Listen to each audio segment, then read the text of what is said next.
When Baekjin returned to the base, he saw Big Brother Choi in the middle of the yard shouting. His face was as red as a ripe gak fruit, angry at Baekjin's poor management of the younger guys. The stolen car business had blown up and fallen apart like a watermelon smashing on the ground. He yelled and threw things to warn Baekjin, but Baekjin's face was ice cold, talking back to every word, showing no respect. It was like he was saying, "I'm a boss now too, so don't try to scare me." That attitude just made Choi even more furious, like he'd bitten into a chili pepper, but realizing arguing back and forth wouldn't get him anywhere, the boss finally shot a scorching glare and walked away, leaving the mess for his underlings. Meanwhile, Baku and Gotak were carrying a battered Juntae home. As they walked, Juntae weakly confessed he had kept one page of the notes, which was why those guys had chased him like a pig through the market. Hearing this, the group fell silent, unsure whether to scold him or be touched, because this crazy Juntae is as wild as Jun Shun, acting without thinking of consequences, willing to risk everything for his brothers. Baku stood frozen, like a statue. He blamed himself so much it felt like his heart would drop, but Gotak didn't let him stay sad for long. He quickly pulled Baku back and urged everyone to carry Juntae to the hospital. At the same time, they decided to visit Junjun too, since everyone's hearts were weighed down by things left unsaid. The next morning, Baku switched to a reckless mood. One mile. He grabbed the class leader's loudspeaker and, alone, stood in the schoolyard, calling Baekjin out like he was filming a gangster showdown. When Baekjin heard this, he was stunned, unable to believe his ears, that Baku actually dared to show up at his school and challenge him. Deep down, he was pissed off too. He was working hard to build his cool, tough guy image, and now someone had exposed him as a gangster boss. No wonder he was fuming. Seeing Baku standing alone, ready for anything, someone in the crowd shouted that Baku was challenging the entire alliance, looking for teammates to make his last stand truly spectacular. So Gotak couldn't sit still. He grabbed a megaphone and shouted hoarse, rallying the whole school to stand with Baku. His call echoed across the courtyard, a rallying cry. The atmosphere was electric, a stadium before the final match. And in that moment, the true face of Woonjang School began to reveal itself, a den of oppression, where all it took was one brave soul to stand up, and every kid with pride wouldn't hesitate to stand, shoulder to shoulder with their brothers. Seun was still unconscious while Baku quietly walked over to a corner watching his best friend lying there motionless, his heart filled with all kinds of regret. He regretted everything that had dragged them into this whirlwind of violence. After that, he met Seun's mother. At this point, Baku bowed his head and apologized to his friend's mother, then turned to leave, understanding that Seun's mom probably never wanted to see him again. But she called Baku back and gently explained everything. It turned out that Seun hadn't suffered a serious accident like they feared, but had fainted due to psychological shock. He needed time to rest and recover his spirit. As for when he would wake up, that depended entirely on Seun's own will to fight. In his subconscious, Seun was being pulled away by Bomsuk, like a friend who didn't want to let go. Bomsuk held Seun's hand, wanting to keep him in this hazy world. But Seun remained clear-headed, thinking of his family, his friends, and all the things that mattered to him. Then, he gently let go of Bomsuk's hand to return to reality. The moment he chose reality, Seun opened his eyes. As soon as he woke, Seun sprang up as if summoned, determined to find Suho no matter what. His emotions were in turmoil and pain, like a balloon squeezed so tightly the slightest touch could make it burst. Baku tried to hold back his emotions, gently reassuring Seun that his friend was fine and that nothing serious had happened. In reality, Suho's heartbeat was unstable at that time, and since the hospital couldn't reach Suho's grandmother, they called Seun's number for help. Oh my goodness, hearing this part just makes your blood boil. Seun dragged his heavy steps to the hospital to look for Suho. Only when he saw that his friend was still alive and well did he finally breathe a sigh of relief. Then he quietly turned away. As he walked, his mind was tangled with thoughts, just like a never-ending Korean drama torn up inside. Suddenly, Seun spotted his three closest friends sitting in a corner, waiting for him. They were huddled together like three little puppies caught in the rain, waiting for their owner. That moment touched Seun deeply. The corners of his mouth lifted into a gentle smile. For the first time after those dark days, his eyes lit up when he saw the people who truly cared about him by his side.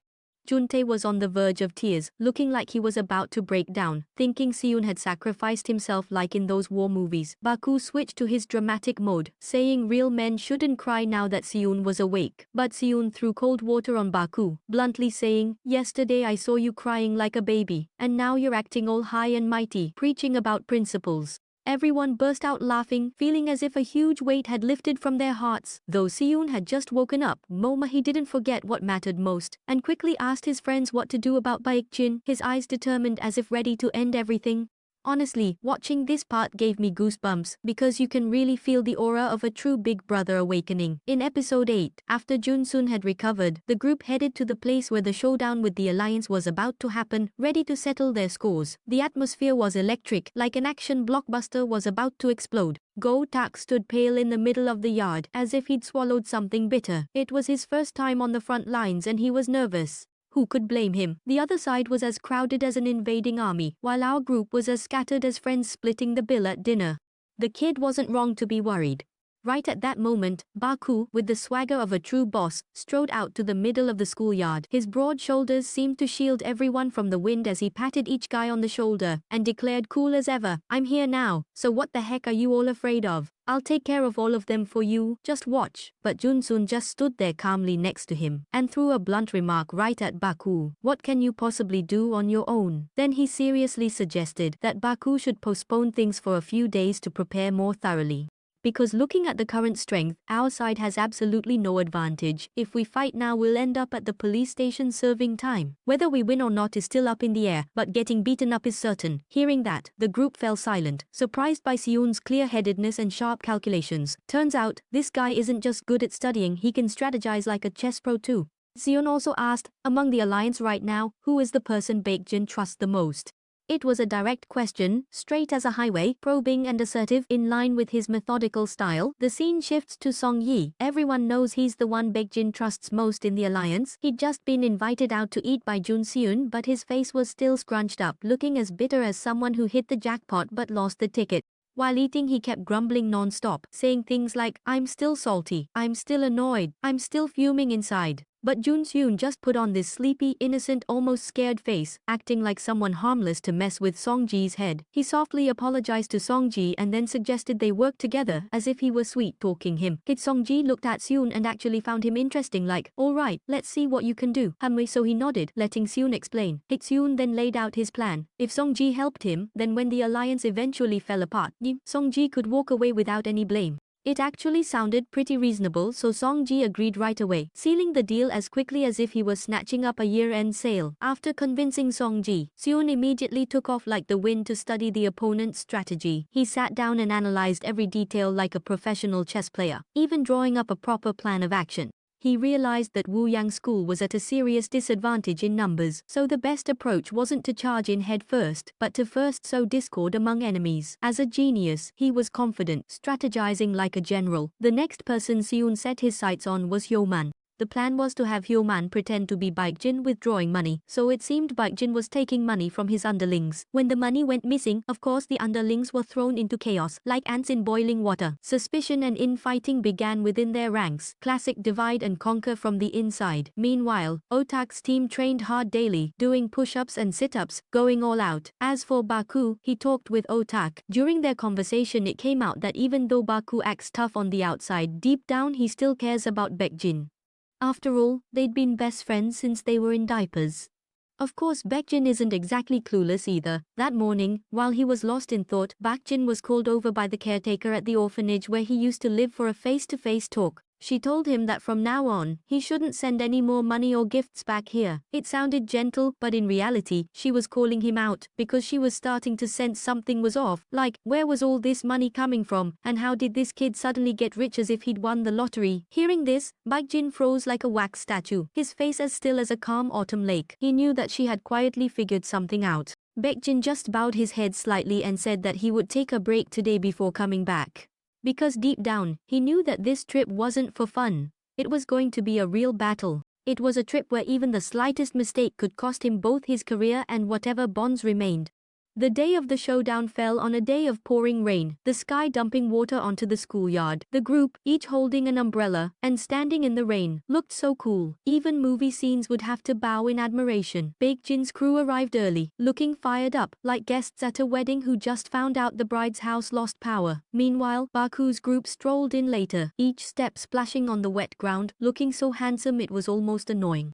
Suddenly, right behind Juntae and Otak, a whole crowd of Wuyang students showed up. They showed up in a huge crowd, like a victory parade, determined to reclaim the reputation the alliance had trampled. Even funnier, Yoman the clown-faced guy was there too, holding an umbrella and eager to jump into the action as if he'd never betrayed anyone. It's true, even if there's infighting, the moment someone messes with their own, they stick together like super glue. At that moment, John Seun got a message from Songji saying they now had evidence to expose Baekjin.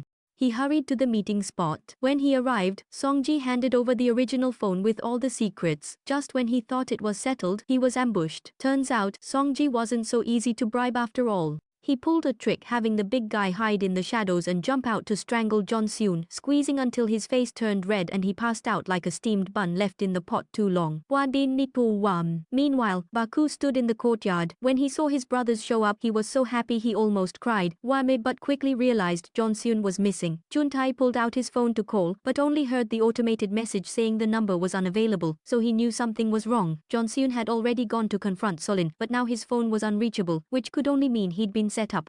Without a word, Juntae left the group to find his friend. Meanwhile, Baku led the Wuyang crew toward Baekjin's gang, determined to break up the alliance. Baku took the lead, ready to face Baekjin, and told his brothers to split up and handle the henchmen. Hyoman, standing nearby, shouted, "Okay," like a fishmonger at the market. And just like that, everyone charged at each other as if it were a martial arts tournament, one guy punching another, someone else kicking, total chaos with no way to tell who was who. All that was left were furious punches flying through the pouring rain, my friends. The fight was about to explode to the max, a real all-out brawl, oh my gosh. While the chubby guy was about to finish off John Seun, suddenly John woke up, grabbed whatever was nearby on the table, tossed it aside, and punched him right in the face. Just then, Juntae ran over and saw John Seun dragging his battered body toward the door. They barely had time to help each other up and make a getaway when the chubby guy crawled over and landed another punch on John Seun. They had to team up against the chubby guy again. Because he was so big, he charged at them like a raging bull, slamming into them non-stop, leaving the slender Juntae battered and bruised. Seeing this, John Seun wanted to take Juntae to the hospital, but Juntae shook his head and refused, saying their top priority was to fight the Union gang, everything else could wait. In the chaos, students threw themselves at each other, punching and kicking. One had another in a headlock and slammed him down, while someone else kicked a kid, and he fell and hit his head. Whenever someone sent in another to fight, tension rose. It was like a martial arts movie. Your blood starts pumping like you've downed an energy drink. Our main character Baekjin reached Baku. The two stared at each other, eyes of hatred from 1,000 years. Tension was like lions about to tear each other apart. Meanwhile, John Seun raced over, trying to help his friends in time. But before he got there, Baekjin had already made his move, landing punches on Baku. The hits were so strong Baku just smirked and said his friend's punches were stronger. With that, Baku didn't hold back and jumped in to punch back. Baku's hook punch twisted Baekjin's shoulder, and seeing his lifelong friend clutching his shoulder and groaning, Baku gave a cold smile. Brotherhood didn't matter anymore. Now it was just a fight to the end. The two just kept charging at each other, throwing punches without mercy, fists landing on each other's faces, thudding sounds echoing across the schoolyard. Watching them, I got a headache myself. I could almost feel their pain. Then suddenly Baku took a finishing blow from Baekjin and collapsed, lying motionless like a sack of sand. One of the guys from the alliance saw this and immediately shouted loudly that Baekjin had won. Seeing Baekjin standing tall in the middle of the yard like a final boss who just cleared the map, the rest of them stopped fighting too. Seizing the moment, Baekjin announced that Wuyang School would now join the alliance, and anyone who objected could settle it immediately. Just then, John Seun appeared like a movie hero, holding a spiked club and slipping it on with a cold blank face. His intense aura made him seem like justice itself. Just seeing him made everyone tense. But since this was a showdown between two top bosses, no one dared to intervene. They could only stand by, holding their breath, ready to witness a fierce, no-holds-barred battle where only one of them would be allowed to walk away. Seeing that Don Seun wasn't backing down, Baekjin grew furious, his face turning red with anger. He tried to put on a show of school boss bravado, acting like he wasn't afraid of anyone, but then he slipped one hand into his sleeve, while swinging the other in a punch straight at Seun, just like a semi-pro boxer. But Seun wasn't someone to underestimate either. He charged in, fighting as if he carried all of Baku's pain and his brother's burdens. The two traded blows fiercely, like guys who'd lost control after taking something, leaving everyone watching breathless. When Seun fell, he didn't give up. Instead, he kept punching Baejin's leg, making the guy twitch in pain like he had a cramp. So they kept going at each other, as if they had to settle things right then, no matter what. Watching it made my blood boil with excitement. I was so tense I wanted to jump in and throw a few punches myself to let off steam. After a few painful punches, Beijing collapsed. His leg twisted awkwardly. The Wu Yang guys outside cheered wildly, like they'd just defused a ticking time bomb. But life isn't always a dream. The story didn't end there. Even though he was in pain, Baijin gritted his teeth and stood up. His eyes burned with hatred as he stared at Seun, as if he wanted to devour him. Maybe Seun was exhausted because he kept taking hits from Baijin. Each punch landed like a sledgehammer, leaving him reeling and unable to fight back. Then, with a vicious uppercut, Beijing punched Seun straight in the face, sending him crashing to the ground like a tossed sandbag. Everyone thought Seun was done for, but no, despite his mouth full of blood, he stubbornly staggered to his feet, his eyes blazing red like a battle god summoned by name. He charged forward, grabbed Beijing, and started relentlessly punching his injured leg, as if he wanted to break it completely. Baijin, writhing in pain, tried to push Seun away, but Seun wouldn't stop. He kept hammering Baijin's face with punch after punch, dozens in a row. Every punch was fueled by pain and fury. Baijin was clearly taking a beating, but even as he was about to collapse, he managed to grab Seun's fist, yank it back, and land a powerful punch to Seun's face, leaving him dazed and sending him sprawling. After that blow, Seun lay motionless in a heap while Baijin's gang burst out laughing, thrilled as if they'd just hit the jackpot.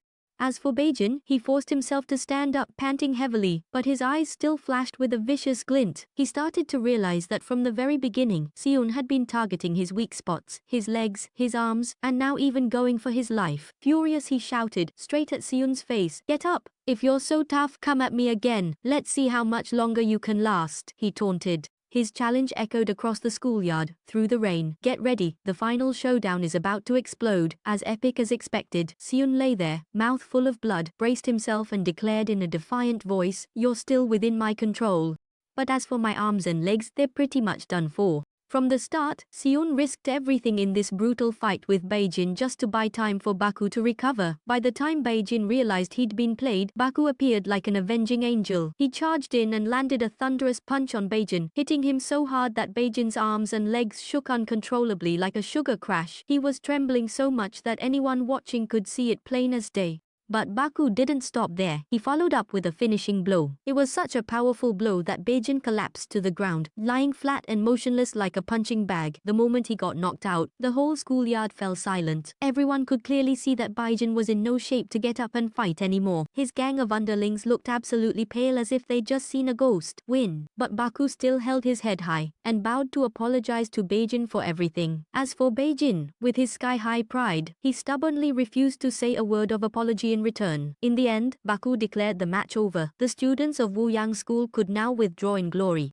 It felt as if a heavy weight had just been lifted from the atmosphere. At this moment, Don Seun managed to stand up again. He slowly walked toward Baijin, silently gazing at him with eyes full of regret, then turned and walked away without saying a word. A silent ending, like 1,000 pounds. The group, Wuyang included, bloody and dirty, barely walking. Each of them looked as if they had just crawled out of hell. They staggered toward the bus stop, collapsing with every step, then ran into Yun Tai, dragging himself along, looking as bad as the rest. In the end, they all dragged themselves on the bus, each collapsing into deep sleep, heads together, oblivious to the world. That was the end of a battle that was both painful and heartbreakingly beautiful. After that, the group officially entered their final year of high school. Their faces looked more mature after surviving that life and death struggle. Meanwhile, rumors about Baijin's disappearance started spreading through the school like a virus. No one knew where Baijin had gone, and no matter what they did, no one could get a definite answer. Don Seun often sat there lost in thought, his eyes distant as if searching through the ruins of his memories, thinking about Baijin and everything that had happened. Baku suddenly came over and affectionately patted Seun on the head. This time, Seun was no longer grumpy or annoyed like before. Instead, he simply smiled gently, as if he had learned how to forgive himself and others. While he was sitting there lost in thought, Seun received a phone call. Without saying a word, he sprang up like a spring and dragged the group of four, running as if chased by dogs to somewhere. Leading the way was Seun himself, his eyes shining with a strange light. Right in front of Seun now was Suho, the old friend he thought he had lost. Suho was sitting there in a wheelchair, gazing at Seun with a dazed look in his eyes. Baku gently encouraged Seun, saying, "Go on, your friend is waiting for you." Seun took a deep breath and slowly walked closer, each step heavy with emotions he hadn't yet found the words to express.